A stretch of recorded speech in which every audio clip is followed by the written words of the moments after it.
이제 두 번째 시간으로 실제로 만경강 유역과 동진강 유역에 어떠한 이 수탈의 흔적들이 남아 있는지 직접 한번 만나보도록 하겠습니다. 우리가 아리랑 기행을 하면서 현장에서는 이 모든 영역을 다 할 수가 없기 때문에, 그래서 떠나기 전에 미리 이렇게 사전 교육을 통해서 지금 살펴보고 있는 겁니다. 일제강점기에 호남평야에 있었던 일제 SR 수탈은 전략적으로 크게 앞에 살펴봤듯이 다시 말씀드리지만 만경강 유역을 따라서 한 축이 실행되고요. 또 한 축은 동진강 유역을 따라서 실행이 됩니다. 이 두 영역의 수탈을 하기 위해서는 꼭 필요했던 것이 바로 전혀 다른 유역인 섬진강 유역의 수자원이 필요했습니다. 그래서 유역 변경에서 넘어오는 물이 있어야만 이 동진강과 만경강에 부족한 물을 공급해 줄 수가 있었습니다. 그래서 이 군산이라고 하는 곳을 이해하려면 군산에 모여든 쌀의 이면에는 바로 이 만경강과 동진강 유역에서의 수탈을 필요로 하고, 그리고 이 두 영역을 위해서는 섬진강 유역에 물이 동원되어야 되며, 동진강과 만경강의 수탈을 이어가는 용로의 연결은 세창이다리가 되고, 내륙으로는 이제 바로 이 호남선 철도와 전라선 철도, 그리고 익산에서 군산으로 왔던 이 군산선 철로가 필요했다고 하는 것이에요. 그래서 다양한 이 기간 산업 등이 동원이 돼야만 수탈이 원활하게 진행되기 때문에, 한편에서는 지리와 이 지질학을 근간으로 해서 수자원 확보를 위한 토목, 건설, 수로, 그리고 하부에는 이 물을 저장할 수 있는 저수지 건설, 이런 것들이 연결이 되고요. 또 이거를 위한 이 전기를 필요로 했기 때문에 바로 이 섬진강 유역에서 동진강 유역으로 유역 변경되는 물을 유역 변경 즉 수력발전소를 동원해서 그 생산된 전기가 바로 이 옥구저수지로 보내지는 그런 과정도 이제 들어 있습니다. 그래서 이거를 이해할 수 있어야 군산 장미동을 총체적으로 우리가 이해할 수 있고요.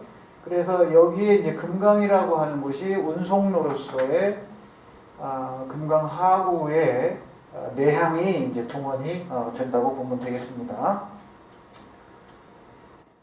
아까 이거는 이제 살펴봤는데요.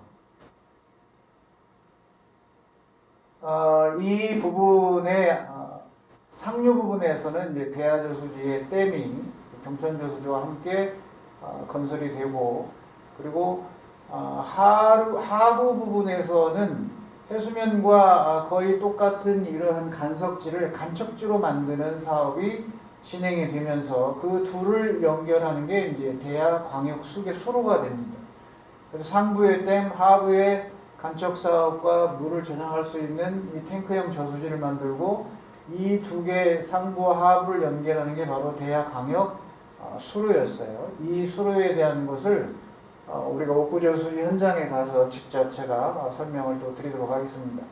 그리고 바로 이 군산 서부 간척 사업에 약 3,000명의 이 조선인들이 동원이 되는데, 이 작가 조정래 선생은 이 간척 사업을 놓치지 아니하고 그대로 그 간척 사업의 전개 과정과 옥구저수지, 그리고 저수지의 북편에 있었던 일본인 거주의 농장, 그리고 남쪽에 있었던 조선인들의 거주 농장, 이러한 부분들을 소설 속에서 전개해 나가게 됩니다.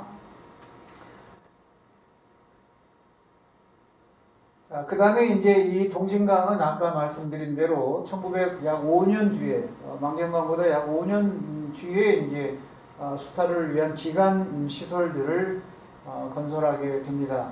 그 핵심이 바로 우남댐이었고, 그 다음에 낙양리 취입보라고 하는 이 낙양리 취입보를 만들어서 김제 간선수를 만들어 가지고 이 김제 간선수로가 바로 벽골제를 통과해서 가고, 그리고 이 김제에 있던 능제라고 하는 저수지에 이 물을 1931년도에 공급을 하게 돼요.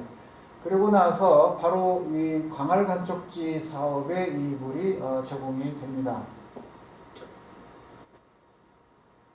그 다음에 여기에 따라서 이제 남한 최초의 유역 병진 수력 발전소가 건설이 되고요. 이 전기가 옥구저수지로 간다고 했고요.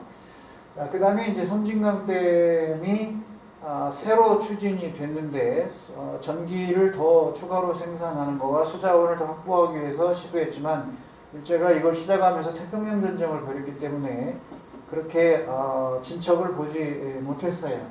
결국은 이제 해방 이후에 우리가 이 사업을 이어서 했는데 여기에 이제 중간에 한국 전쟁이 벌어지면서 우여곡절을 겪게 되고 그리고 전쟁 이후에 우리가 이제 섬진강댐을 건설을 하죠. 우리나라 국내 최초의 다목적 댐인 섬진강댐이 건설이 되면서 바로 이 계야도 간척 사업과 병행해서 이루어지게 된다 그런 겁니다.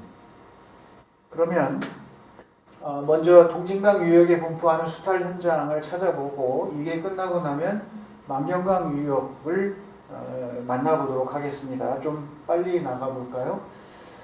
지금 현재 보고 있는 이곳이 바로 호남평야 지역이고요. 이게 전북 동부의 산악 지역이 됩니다. 그래서 이 지금 구역을 나눈 곳이 호남정맥인데 이 선상이 지금 호남정맥입니다. 그래서 이 서쪽의 호남평야와 동부의 이 산악 지역을 이 호남평야가 나눕니다. 그래서 동쪽은 섬진강 유역에서 수자원이 아주 풍부하고 서쪽은 이 호남정맥에서 바로 평야로 떨어지기 때문에 물이 부족해요. 그래서 이 물을 가지고 가기 위해서 섬진강 유역에서 동진강 유역으로 물을 넘겨주는 작업을 하게 됩니다. 그래서 세운 것이 바로 이 오남제가 1925년에 시작해서 29년에 완성이 되고 그리고 여기에 이 산을 뚫어서 물을 보내죠. 그래서 오남 발전소를 만들게 됩니다. 그리고 병행해서 1940년대 이제 칠보 발전소를 또 건설을 하게 되는 거예요.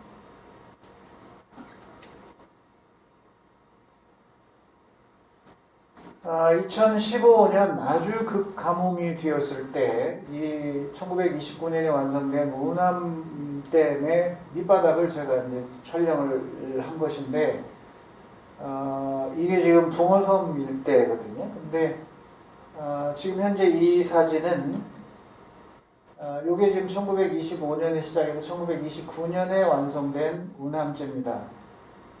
현재는 이제 수장되어서 잠겨 있고요. 이곳에 있는 요 기념비가 지금 우남호라고 하는 기념비를 나타내고 있고, 요 아래는 칠보 수력발전소로 가는 칠보 취수구가 됩니다.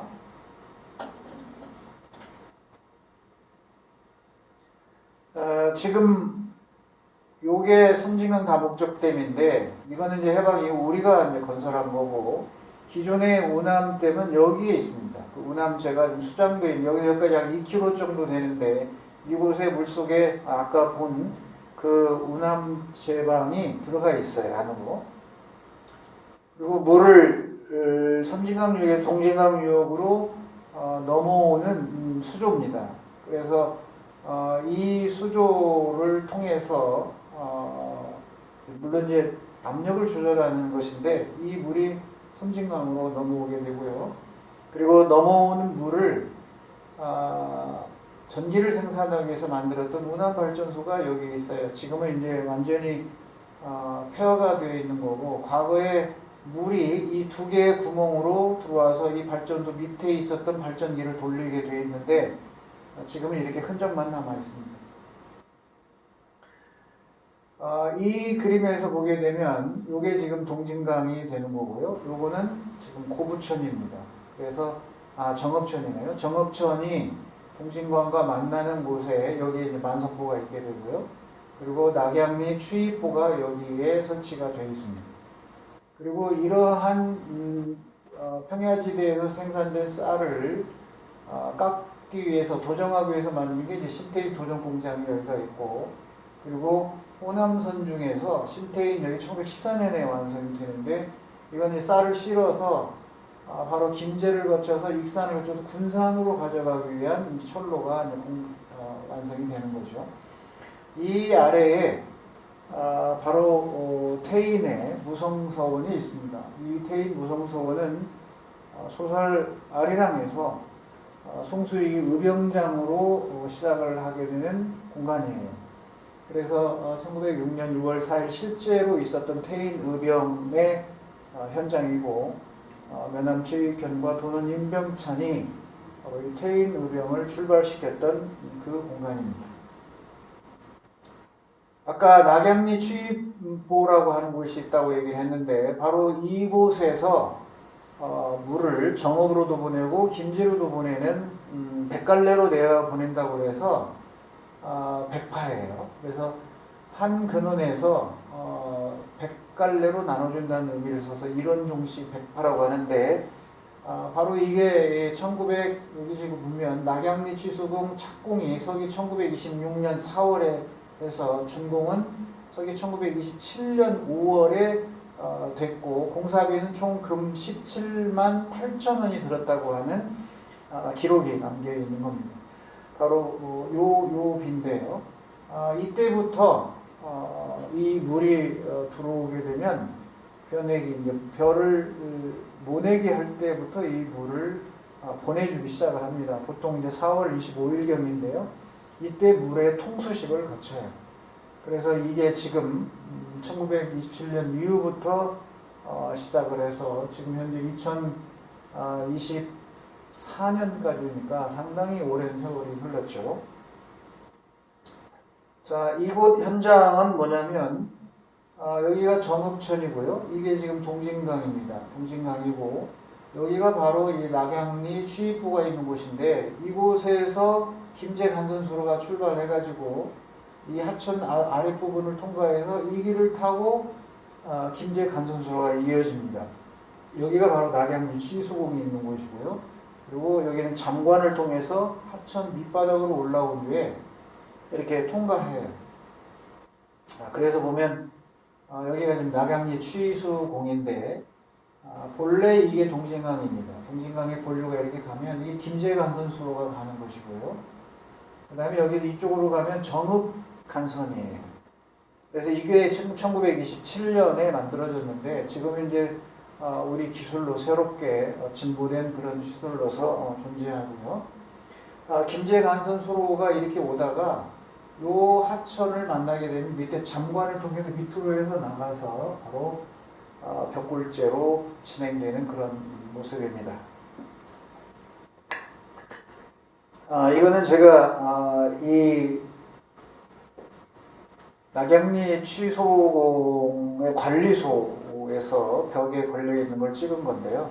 여기가 섬진강이고, 그리고 여기가 동진강이고 만경강이. 여기에 이 파란 선으로 되어 있는 이게 바로 물이 넘어가는 곳이에요. 유역 변경되는 곳이고, 그래서 여기 낙양리 취소에서 바로 이 김제 광활까지 가고, 일부는 여기에 능제 1931년에 건설된 능제의 일부 하천의 수로가 이쪽으로 들어가서 공급을 해줍니다. 그래서 이 밑에 만경강 북편에 있는 이 평야지대에 물을 제공하는 곳이에요.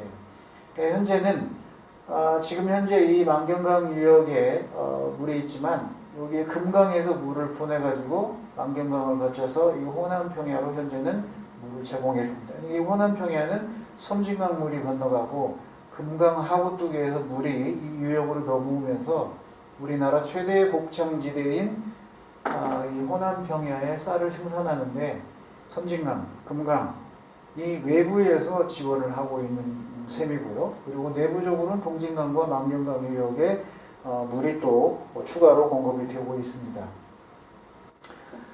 이곳은 지금 벽골제를 보여주고 있는 모습인데요. 아까 그 김제 간선수로가 이렇게 과거의 용골마을로 해서 이 원평점 밑으로 해가지고 김제 간선수로가 돼서 광활로 갔습니다. 그러나 현재는 이 벽골제의 이 복원을 위해서 수로를 위로 빼가지고 이쪽으로 가게 해서 여기로 통과시킵니다. 과거에 이 330년에 건설된 벽골제 제방이 이거예요. 약 3에서 4km 정도 되는데, 이 거대한 벽골재의 제방에 가둬진 물이 여기가 다 물이 가둬져 있었던 거죠. 지금 현재 이 사진은 여기가 지금 간선소로인데 벽골재의 구조, 내부 구조를 지금 발굴 결과가 나타난 거예요. 그래서 과거에 330년에 우리의 벽골재가 고대 시기에 이 수리시설의 제방을 쌓으면서 이 부엽공법이라고 하는 것을 도입한 거거든요.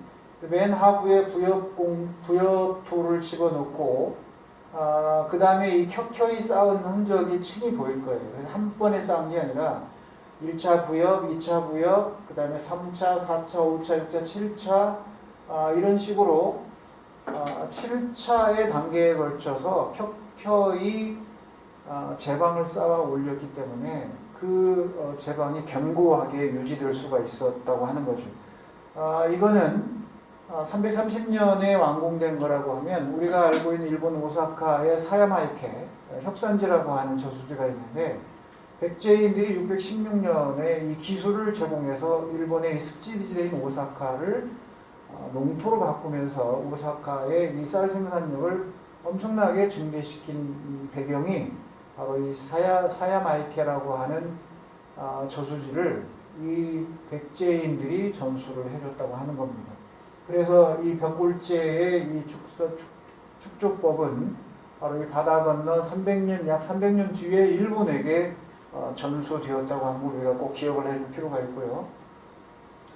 그래서 이 하부에 이런 탄낭 같은 구조를 만들어서 이 구조물로 제방이 견고하게 유지되게 만든 이런 법을 알 수가 있습니다. 신태인에 오면 지금은 이제 없어졌지만 신태인의 이 도전 공장, 지금 이 창문은 남아 있습니다. 지금은 이제 문화시설로 바뀌어서 유지되고 있고요. 그리고 김제 신태인역입니다. 지금 역사는 이제 바뀌었지만 그 철로 그대로 있고 이 자리에는 새로운 건물로 지어져 있는데 바로 이 호남평야의 정읍, 화오리, 김제 이 일대, 부안 이 일대에서 생산된 쌀들이 바로 이 도정 공장에서 도정이 된 뒤에 이 역을 통해서 실어서 김제로에서 익산으로 해서 군산 장미동으로 이동하게 된 거죠. 지금 현재 이 호남평야의 하부 쪽에 김제 지금 부안 백사안이고요. 그리고 구마모토에 화우 지장이 있던 곳이고 다우에 사무실이 있던 곳이고 여기가 벽골재고 현재 여기는 아리랑 문학마을이 있는 그런 공간입니다. 화오리에 가면 이건 다우의 농장 사무실은 지금은 없어졌어요. 다 없어지고 이제 빈 터만 남아 있고 그리고 이게 이제 구마모토 화우지장의 창고였는데 지금은 새롭게 문화시설로 바뀌었습니다. 아리랑 비행에서 여기까지는 가지 못하지만 다음에 기회가 되신 분들은 한번 가보시길 바랍니다. 자, 이게 지금 동진강 하구가 와서 이 축산면이에요. 이 축산면이어서 이 하시모토의 농장 사무실이 있는 곳인데 여기는 아리랑 비행에서 우리가 가게 됩니다. 그런데 이 드넓은 평야 보이시나요? 그래서 이게 지금 개화도 개화산이에요. 과거에는 섬이었지만 지금은 이제 육지화 됐는데 이 드넓은 공간이 간척지입니다. 그래서 이게 좀 방조제고 방주제예요. 여기가 다 간척된 땅인데 이 땅에 물을 데워주기 위해서 청호저수지를 만들었고 이 청호저수지에 쌓인 이 저수되는 물은 아까 말한 섬진강 우남지에서 물을 끌고 오게 됩니다. 여긴 동진강 물이나 고부천의 물이 아니라 섬진강의 물을 여기다 채우는 이 농도를 채우기 위해서 그래서 이곳은 일제하고 관계가 없는 해방 이후에 우리가 보릿고개를 극복하기 위해서 개화도 간척 사업을 벌이거든요. 그 개화도 간척 사업이 1960년대 중후반부터 1970년 중후반에 걸쳐서 이루어지는데 이 거대한 농토가 바로 대한민국의 쌀창고 역할을 해왔던 거죠.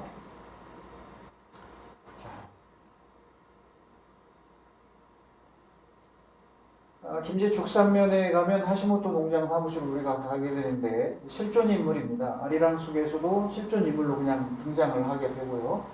한자어로는 이제 교본항이라고 하는데 예, 여기 보면 교본항, 지금 보이죠? 교본항 해서 가지고 나오는데, 이 하시모토 나카바라는 사람의 이 송덕 기념비가 여기 세워져 있어요. 가보면.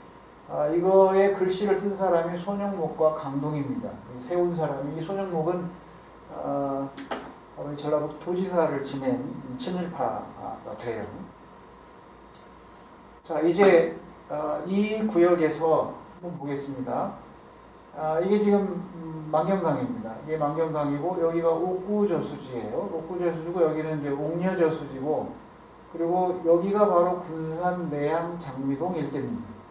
그러면 이 만경강을 사이에 두고 여기는 김제 강활간척지가 되고요. 1920년대 중후반에서 1930년 초까지 아베 일가가 조선 총독부에서 100만 원 그리고 본인의 자본 100만 원에서 약 200만 원의 돈을 들여서 간척 사업을 한 게 이 강활간척지예요. 그러면 이 내륙은 철로로 이동해서 갔으니까 문제가 없는데 요 간척지에서 쌀을 생산하는 건 바로 이 만경강을 육로로 이동해서 군산 내양으로 이동해야 했습니다. 그래서 이러한 간척 사업에 만경강에 다리가 필요했는데 이 다리가 바로 세창이 다리가 돼요. 그래서 이쪽에 이 김제에 있는 영역과 군산에 있는 이 일제강점기의 기간 시설이라든지 전군도로 철도, 또 시마타니 농장, 구마모토 농장, 또 오크선철로는 물론 한국전쟁 중에 이제 세워지는 겁니다. 그래서 이곳을 잇는 중요한 역할이 바로 이 중간에 있는 만경대교 세창이다리입니다. 이 세창이다리는 우리가 두 번째 날 11월 3일 날 군산에서 건너서 이 만경 평야로 넘어오면서 우리가 이동하게 됩니다. 자, 이게 세창이다리예요. 1931년에 건설된 다리인데 바로 이 만경 평야와 광활 간척지에 있었던 쌀을 군산 내양으로 이동해 가기 위해서 건설했던 그런 다리입니다. 소설 아리랑에서는 이 다리는 등장을 하지 않지만 감골대기 방영근과 그리고 지삼출과 함께 군산 내양으로 이동하면서 이 50리길인가요? 50리길을 걸어서 이동하는 장면으로 제1권에서 시작할 때 바로 이곳을 건너가야만 했던 거예요. 그래서 실제로 우리가 아리랑 현장 기행에서도 이 부분을 넘어가 보도록 할 겁니다. 세창이다리 옛날 모습이고 건설 장면들이 지금 옛 그림으로 보여지는 거예요. 자, 이렇게 해서 동진강 유역에 있었던 이 수탈의 현장과 역사적 그런 역사성들을 살펴봤습니다. 여기까지 마무리하고 잠깐 쉬도록 하겠습니다.